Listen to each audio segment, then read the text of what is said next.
Sir अपने record के बारे में हमें बताएं। जी, सबसे पहले हम नेपाल के हिमालय और माता सीता के जनकपुर धाम के नगरी से हम यहाँ पर संपूर्ण हमारे प्रेस पत्रकार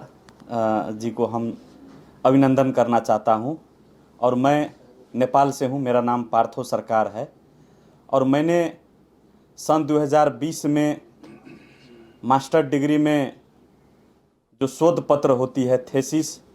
उसको कंप्लीट करने के लिए 21 से लेकर 23 तक यानी 3 साल हमें लगा। और सन 2020 में जब हमने मास्टर डिग्री कंप्लीट किया, उसका बाद जब हमें थेसिस बुझाने करने के लिए जब अपॉर्चुनिटी मिली त्रिभुवन यूनिवर्सिटी से, तो मैंने बांग्ला कम्युनिटी के बारे में मैंने रिसर्च करने के लिए यूनिवर्सिटी में मैंने अपील किया, लेकिन मुझे वहाँ पर परमिशन नहीं मिला। और मैंने वहाँ पर जो हमारे बोर्ड होते हैं उस बोर्ड को मैंने अपील किया और मैंने कहा जो यदि मुझे इस सब्जेक्ट में यदि नहीं मिलेगा तो मैं सर्टिफिकेट मुझे नहीं चाहिए, मैं हाई कोर्ट में अपील करूँगा। उसके बाद इमीडिएटली 3 मेंबर्स जो बोर्ड होती है सिलेक्शन कमेटी वो बैठा और मुझे कॉल आया। कॉल आने का बाद मैंने सन 2021 से लेकर 23 में यानी 3 साल नेपाल के 77 जिला में 58 जिला मैंने रिसर्च करके जो हमारे नेपाल में जो 1 से 29 विभिन्न भाषी में बोलने वाले समुदाय है और उस समुदाय में जो नेपाल के जो भूमिपुत्र के रूप में जो बंगाली समुदाय आती है, ये समुदाय सूचीकृत नहीं थी। और इसे मैंने फर्स्ट रिसर्च करके जो नेपाल के विश्वविद्यालय में नेपाल के हरेक भाषा संस्कृति पर थेसिस मिलेगी, लेकिन इस पर थेसिस नहीं किया गया था। और मैंने इस पर जब थेसिस करने का बाद 23 में विश्वविद्यालय ने इसे मान्यता प्राप्त किया और मान्यता प्राप्त करने के बाद भाषा आयोग ने हमें वहाँ पे इसमें काम करने के लिए हमें नेपाल गवर्नमेंट जो प्रधानमंत्री के रिकॉग्नाइजेशन से हमें अभी विज्ञ में नियुक्त भी किया गया है नेपाल सरकार ने। और ख़ास करके इसमें देखा जाए जो जब नेपाल का इतिहास, नेपाल होने से पहले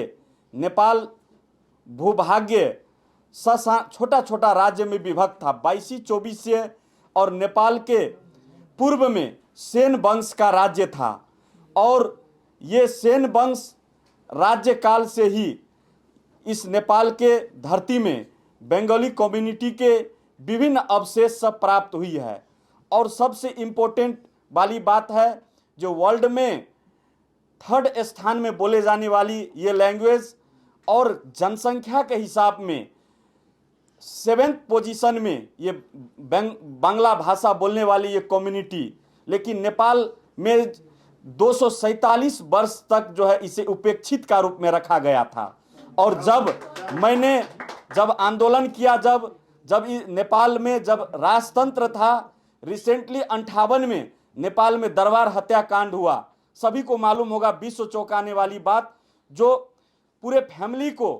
हत्या कर दिया, राज परिवार को। और 58 के बाद उसके भाई ज्ञानेंद्र जब सत्ता लिया तो उस समय में जो है उसने संसद व्यवस्था को विघटन किया और विघटन करने के बाद जो है नेपाल में जब गणतंत्र आया तो तभी से लेके इस यहाँ पे क्या किया, तो इधर जब हम लोग मधेश में नेपाल के भूभाग अनुसार जब हम लोग ये भाषा लेके आंदोलित थे तो हमारे समुदाय के सूरज विश्वास आपको शहीद हो गया एक, और हमने भी 18 दिन जेल बिताए और मुझे भी पैर में जो है गोली लगा। उसके बाद काफ़ी संघर्ष करने के बाद जब ये देश 22-24 से राज जब था तो उस समय में आपको गोरखा का राजा पृथ्वीनारायण शाह ने नेपाल को एकीकरण किया। नेपाल को एकीकरण करने के बाद उससे पहले नेपाल में भोजपुरा राज्य था, मिथिला राज्य था, अवधी राज्य था, थारू राज्य था, किरात, लिंबुवान और पूर्व में सेन राज्य था, जो बंगाल के गौड़ राज्य से मुगल साम्राज्य के बाद जो है अपने संस्कृति को बचाते हुए इधर उत्तर तरफ पलायन हुई। और उसमें भी मैंने ये रिसर्च में सबसे इंटरेस्टिंग विषय क्या है, जो हरप्रसाद शास्त्री, पंडित हरप्रसाद शास्त्री जी ने जो नेपाल में जाके, नेपाल के भूमि में जाके जो चर्य पद का जो उसने अनुसंधान करके पता लगाया, उसे मैंने अभी भी नेपाल के राज्य संग्रहालय में वो मौजूद है, चर्य पद जी। तो मैंने इसी चीज को नेपाल में प्रथम रिकॉर्ड करने के बाद हमें नेपाल बुक ऑफ रिकॉर्ड के मार्फत, जो हमें एशिया बुक ऑफ रिकॉर्ड में हमें यहाँ पे सहभागी मिली, और यहाँ पे जब मैंने अवार्ड प्राप्त की तो मुझे और भी गौरवान्वित महसूस हुआ। और मैं अभी रिसेंटली USAID के मार्फत से आपको पैदल यात्रा पे मैं अपना रिसर्च करने जा रहा हूँ जी। तो धन्यवाद, और आप लोग की आशीर्वाद प्रेरणा मिलते रहे जी। Thank you.